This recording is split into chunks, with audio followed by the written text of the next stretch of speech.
Bienvenue au Géro Show. Et non, je ne suis pas avec Véronique Cloutier, je suis plutôt avec ma première invitée du Géro Show. Elle est conférencière, auteure, fondatrice de l'Échelle de la montagne et fondatrice de la Journée internationale de l'estime de soi. Je suis en compagnie de Mademoiselle Marie-Ève Lamontagne. Salut Jérôme! Salut!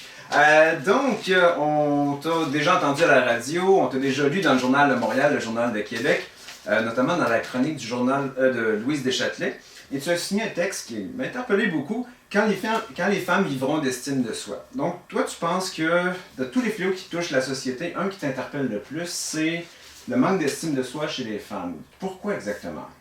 Ben, en fait, je te dirais que c'est le manque d'estime de soi en général, mais c'est sûr que vu que je suis une femme, puis que j'ai vécu un manque d'estime flagrant toute ma vie dans le corps et l'esprit d'une femme, c'est beaucoup plus facile pour moi de comprendre la femme.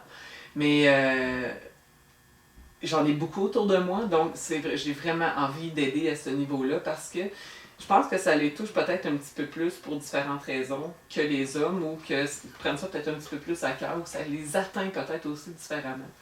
Ça me touche énormément parce que je vois des gens malheureux, je vois des gens souffrir, je vois des gens qui vivent pas leur vie comme ils voudraient l'entendre par manque d'estime de soi.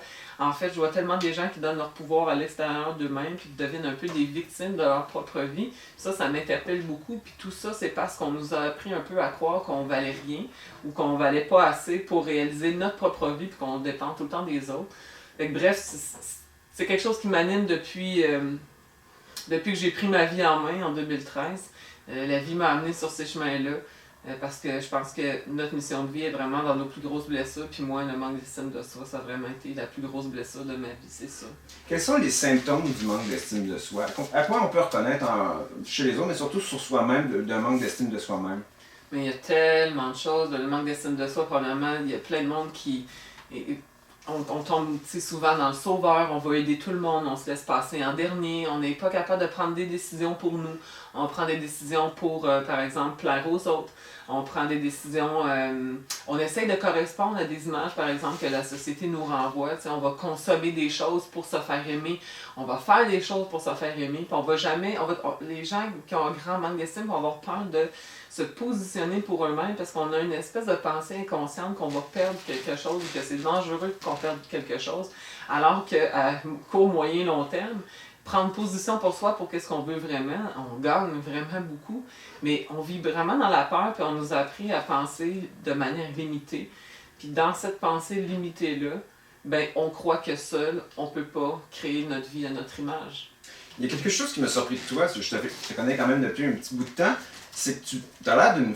Moi, j'ai été vraiment surpris que tu révèles que tu manques d'estime de soi-même. Entre l'image que tu dégages, entre ce que les gens perçoivent et le fort intérieur, comment t'expliques la différence entre ce que on pense que tu es quelqu'un qui a confiance en soi, quelqu'un qui a une bonne estime de soi-même, mais à l'intérieur de toi, ça a l'air d'être un autre univers. Comment tu peux expliquer le clivage? En fait, premièrement, on perçoit toujours les gens avec nos propres blessures.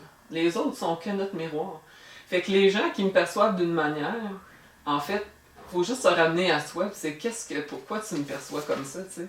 Parce que moi, je suis Marie-Ève, c'est sûr que je dégage une grande confiance, mais si les gens ils perçoivent la confiance en moi, c'est peut-être parce que eux autres n'en ont pas puis en manquent. Quelqu'un qui a vraiment confiance en soi, il va peut-être pas nécessairement se rendre compte que j'ai une bonne confiance, tu comprends? Mais en même temps, oui. Puis en même temps, c'est dur pour moi de te dire ça parce que moi, je vis avec moi-même. Je ne me rencontre pas. Je sais pas qu'est-ce que je dégage quand je suis sur une scène. Tu sais, je sais parce qu'on me l'a dit toute ma vie que je dégageais une grande confiance. Mais en même temps, moi, je me connais tellement. Tu sais, puis mon chum me le répète continuellement. Il dit, le monde n'a tellement pas idée de qui t'es. S'il savait, le monde capoterait. Puis, tu sais, il y a la personne que, mettons l'image que tu te fais de moi. Il y a ceux qui pensent qu'ils me connaissent, puis il y a ceux qui me connaissent vraiment qui sont à peu près ça. Mm-hmm. C'est toujours ça, en fait. Puis on a toujours une image des gens en général quand on les rencontre, mais comment on les juge, c'est vraiment sur nos propres limitations, nos propres perceptions, toutes les choses en dedans de nous aussi qui ne sont pas réglées, nos blessures. C'est comme ça qu'on perçoit quelqu'un. Puis c'est qui vraiment derrière ça? Ben, la personne, s'en étant vulnérable et authentique, elle peut nous communiquer vraiment comment elle est, qu'on apprend vraiment à la connaître, tu sais. Moi, c'est mon message que je veux amener parce que justement, la vraie vie, c'est que c'est pas vrai qu'on est toujours beau, toujours fort, toujours parfait, toujours droit, là. Hey, je veux dire, l'estime de soi parfaite, il n'y en a pas. Puis moi, je broille en boule dans mon lit des fois. Puis je veux dire, aujourd'hui, je suis malade. Puis ça va. Tu sais, il y a des jours ça va, des jours ça va pas. Puis faut arrêter, je pense. C'est comme fini ce temps-là où il faut jouer au plus fort. Puis il faut juste accepter d'être. Puis moi, j'ai le goût de montrer ça, de montrer ces facettes-là aux gens pour les inciter justement à être eux-mêmes, puis arrêter de faire assemblant, puis à jouer à quelqu'un qui sont pas, tu sais. Tu as écrit un livre qui s'appelle Amour aller-retour, la clé de l'estime de soi. Dans ce livre-là, tu révèles que c'est lors de l'atelier, lors de la conférence, que tu sembles avoir pris conscience que tu avais un problème de manque d'estime de soi. Comment tu en as pris conscience, mais surtout comment tu as travaillé pour t'élever vers une meilleure estime de toi-même? Ben, je te dirais que effectivement, c'est quand j'ai pris ce cours-là, qu'il y a comme un déclic qui s'est fait à moi, qu'il y a des choses qui se sont mis en alignement, qui m'ont permis de comprendre que c'était vraiment au niveau du manque d'estime. Et il y a vraiment, vraiment plus profondément que ça. Le manque d'estime, il prend source en fait dans des souffrances, ça c'est sûr. Des souffrances du passé, tout ce qu'on vit dans notre jeunesse, des éléments marquants, notre éducation, le milieu dans lequel on a vécu, la manière que nos parents nous ont éduqués. Puis si on va dans des choses encore plus loin, puis là ça rentre dans des croyances. Moi, tu sais, je suis très spirituelle, je m'informe beaucoup là-dedans, mais puis ne pas confondre avec la religion, s'il vous plaît. Mais d'autres vies, il y a plein de choses qu'on traîne en nous. On n'est pas des corps sur deux pattes, on est des êtres avec une âme. Puis il y a une espèce de gros bagage intérieur qu'on traîne à l'intérieur de nous depuis notre naissance. Puis c'est avec tout ça que ça fait en sorte qu'on a nos blessures, puis qu'on croit qu'on vaut pas autant que qu'est-ce qu'on est. Fait que moi, ça a été ce déclic-là, après 4 burn-out aussi, où je me suis beaucoup cherchée, où je me demandais qu'est-ce qui allait pas dans ma vie, puis je me disais c'est le travail, ou c'est ci, ou c'est ça. Puis à un moment donné, j'en suis arrivée à un élément, justement, l'estime de soi. Ça clash dans ma vie, mais je pourrais creuser encore très loin en dessous de ça. Ce qui cause mon manque d'estime de moi, c'est beaucoup d'autres affaires. Puis là, on rentre dans quelque chose d'extrêmement complexe. Et c'est pour ça que j'arrête pas de dire aux gens, il n'y a pas de recette miracle pour développer l'estime de soi. C'est une recette par personne. Puis il n'y a que les gens qui peuvent savoir foncièrement qu'est-ce qui peut les amener à développer leur estime de soi. Tu sais, moi, je peux guider les gens. Je pense qu'il y a une fondation, une base qui est vraiment importante. Mais le reste, c'est un travail individuel. Tu sais. Il n'y a pas de baguette magique. C'est plate, on aimerait ça parce que quand on souffre, on aimerait donc bien ça que quelqu'un fasse pouf, disparu, tu sais. Mais ça marche pas de même. Il faut toujours ramener ça à soi. Puis tu as écrit également un conte pour enfants qui est disponible actuellement en version PDF, peut-être éventuellement en version papier. Qu'est-ce qui t'a amené à écrire un conte pour les enfants? L'intuition, l'inspiration, c'est tout. Ça me parle énormément, puis moi j'agis que sur mon intuition. Si tu peux résumer le livre en quelques mots. C'est un petit livre, c'est pas un gros livre, mais c'est vraiment... Ben moi c'est ça que j'ai vécu en fait quand j'étais jeune, je souffrais beaucoup intérieurement, puis je m'intéressais, je me cachais dans ma garde-robe pour aller vivre cette souffrance-là. Pour moi c'était normal, mais il fallait que ça sorte.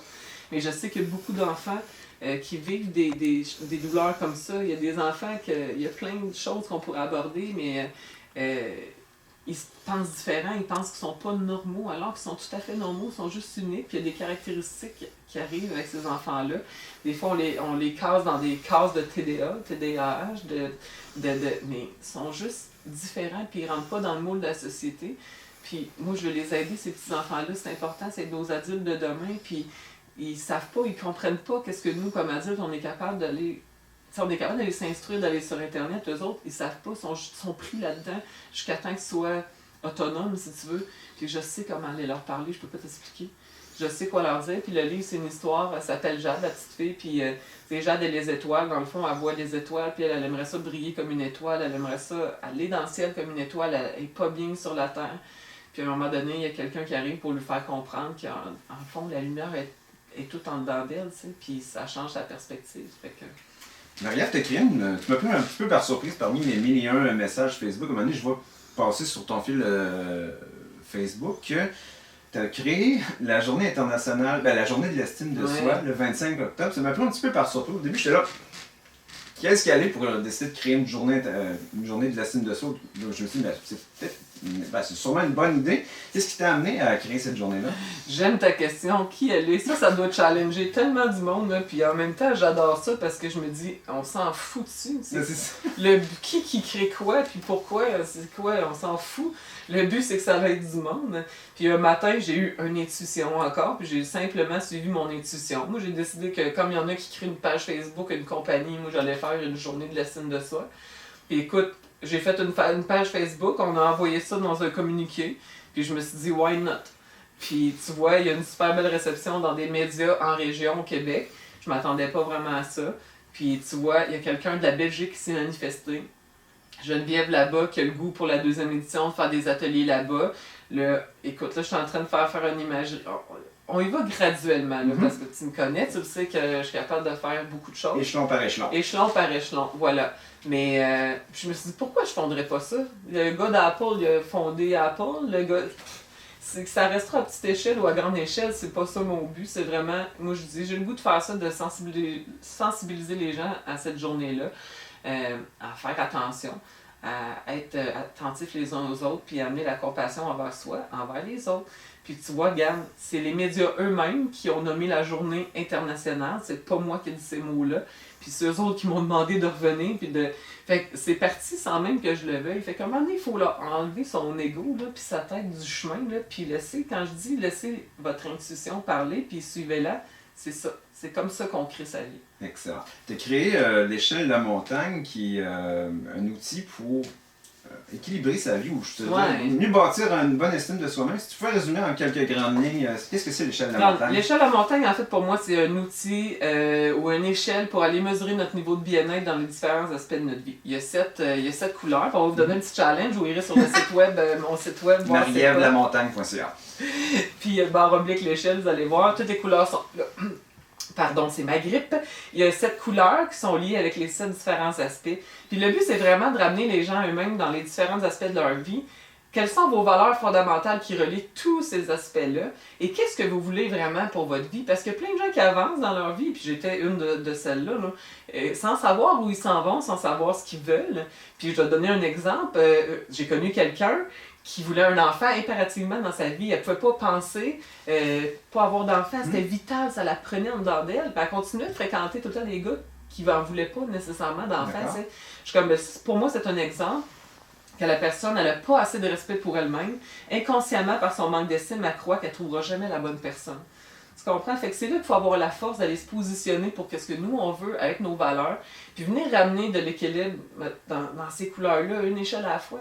Parce que les gens qui veulent des enfants, qui veulent être là à 4 heures avec leurs enfants, ben allez pas vous chercher une job qui va vous demander 80 heures par semaine. Vous ne pouvez pas développer l'estime de soi sans être en cohérence avec qui vous êtes. Fait que c'est d'aller trouver c'est quoi cette cohérence-là à travers nos valeurs fondamentales, à travers nos désirs. Puis j'utilise le profil Nova aussi pour travailler ça, qui vous êtes au fond de vous, qu'est-ce qui est important, les motivations, comment vous drivez votre vie.